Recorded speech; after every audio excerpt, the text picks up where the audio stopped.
जो बेटी है आप इसके साथ विवाह कर लो। मुझे आपकी शरण में जाना है, मुझे आपकी भक्ति करना है, इसलिए इस बेटी का मैं विवाह करना चाहता हूँ।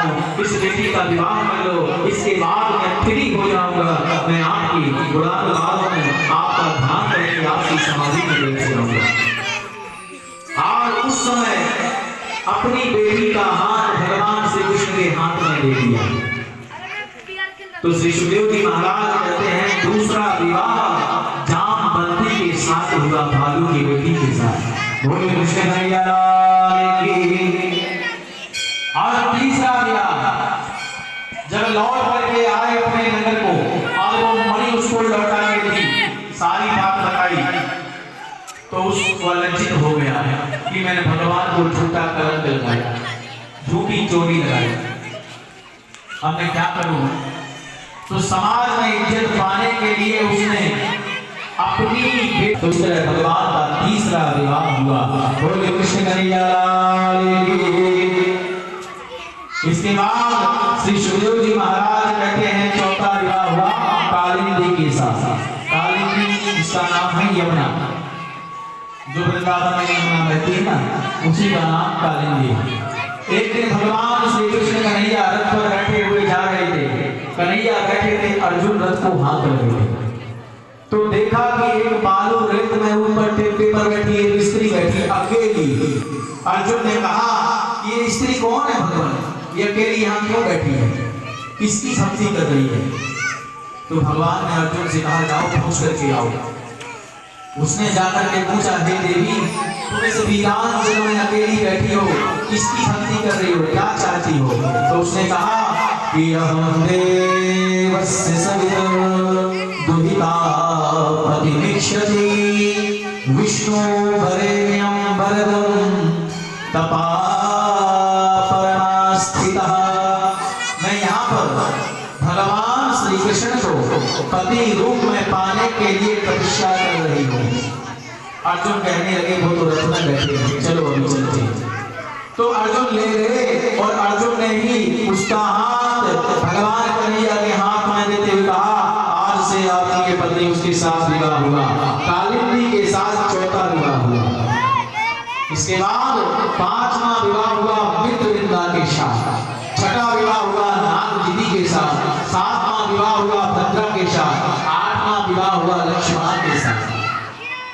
ये 8 विवाह तो ऐसे हुए और 16,001 से 100 कन्याओं को एक राक्षस ने बंदी बना रखा था। उस राक्षस का नाम था भौमासुर। उसने इसलिए बंदी बनाया हुआ था कि जब 16,108 हो जाएंगी तब मैं एक साथ सबके साथ विवाह करूंगा। जब भगवान को पता चला तो भगवान पहुंचे, उस राक्षस को मारा, उसके साथ युद्ध हुआ, उसका उद्धार किया और उसके बाद उन 16,100 कन्याओं को बाहर निकाला और कहा जाओ अपने अपने घर जाओ। वो कहने लगी प्रभु अब एक बात बताओ, इतने दिनों से हम अपने घर से बाहर हैं इसकी जेल में, अब क्या घर वाले हमको स्वीकार करेंगे? ना तो हमारे साथ कोई विवाह करेगा, कहेगा इतने दिन तक उस राक्षस की जेल में रही है, ना तो हमारे साथ कोई विवाह करेगा, ना घर वाले हमको स्वीकार करेंगे। हम जाए तो कहाँ जाए भगवान, बताओ। और आपको कोई नहीं संसार में, या तो आप हमको अपना लो नहीं तो हम मर जाएंगे।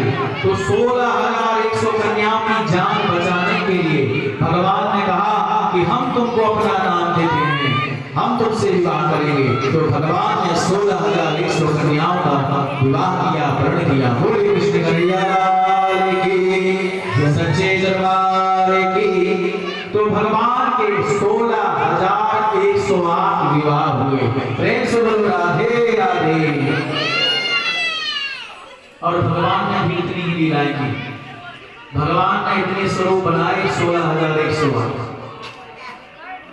कई बार लोग उंगली उठाते हैं, सवाल उठाते हैं भगवान ने इतने सारे व्याह क्यों कर लिए। मुख्य कारण तो जानते नहीं है कि आखिर व्याह क्यों किए। अब भगवान के अंदर इतनी सामर्थ्य भी तो है कि वो 16,108 स्वरूप कर देते हैं, अपने रूप बना लेते हैं।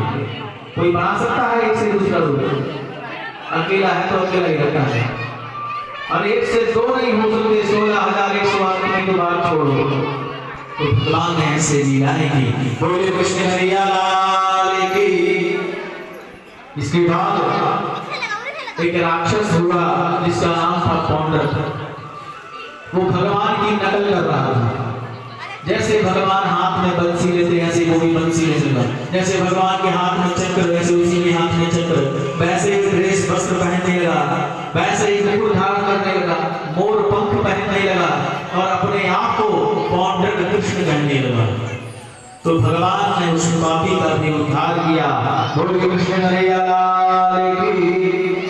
और समय आने पर जरासंध का भी वध किया और शिशुपाल जैसे अत्याचारी पापाचारी जिसने भगवान को 100 गालियां दी, भगवान ने उसकी 100 गाली माफ कर दी। और जब 101 गाली हुई तो भगवान ने चक्र चला करके उसका उद्धार कर दिया। बोले कृष्ण कन्हैया लाल की। जो भी भगवान की शरण में जाता है, भगवान से तार मिलाता है, भगवान उसकी सदा रक्षा करते हैं। और जो भगवान से शत्रुता करते हैं, जो भगवान को दुश्मन मानते हैं, जो भगवान से दूर रहते हैं, भगवान फिर उनकी ऐसी दशा करते हैं कि नरक में पड़े रहते हैं। बोलो सच्चे दरबार की। आइए बड़े प्रेम के साथ एक छोटा सा भजन गाएंगे, इसके बाद आगे